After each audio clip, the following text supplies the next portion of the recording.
just talked to Jamie, and he was saying that your English accent is better than his. I did have to do a British accent, which I actually forgot about until, I don't know, I love doing accents. I don't know, for me, it's sort of, because when I'm talking like this, especially on set with them, it's like fun time or play time, but the second that I started with the British accent, it was like, okay, now it's work time, and I could sort of get back into the, so I actually find it easier to work with an accent than otherwise. So, what was it like learning how to do it, like, and not be thinking about it so hard that you can't act properly? I don't know, I don't have that problem. I don't know. I mean, I've done it a few times in the past, and I think it's something that either you like to do or you don't. And once you get comfortable enough with it, it's something you have to really work on before, but.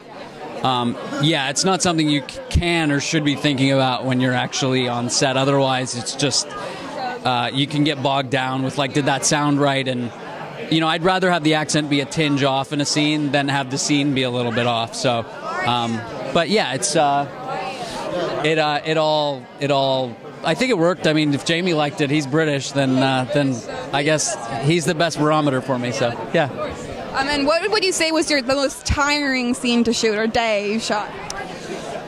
I mean, we did this whole fight sequence that took about 2 weeks to shoot at the Hotel d'Amour that was physically very exhausting. I mean, it was a fun movie, so it's not like I was desperate to go home at any point, but I was pretty physically beat up by the end of shooting that hotel, and the air in there was terrible. So we all had the coughers, the smoker's cough by the end of it. So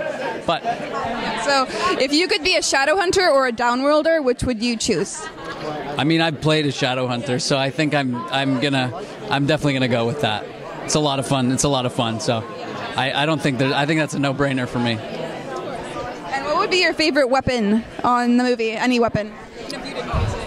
I actually used my favorite weapon, which it's sort of like, it looks like a police nightstick. That has daggers on the end when we kill the vampires.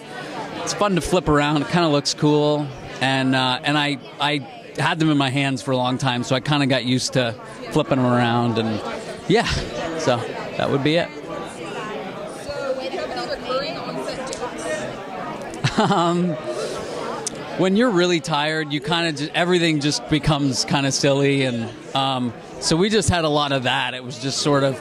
Sometimes looking over at each other and what we were wearing out of context when you're sitting in a hotel lobby or something, it's pretty ridiculous. So there was a lot of that, a lot of sort of looking at each other in our like leather jumpsuits and making fun of each other. So. And so, what was your audition process like to get the role? I was somewhere else shooting a movie, and I heard that the role wasn't cast, so I flew to Toronto to audition for Harold, and it literally happened in 2 days. From the time I heard that the role was still open until I got the job. It's like one of those things, sometimes it takes forever, and other times it just sort of like falls in your lap, and then I finished that movie I was shooting, and I was in Toronto in like a week to start rehearsing, so yeah. Thank you so much. Thank you, of course.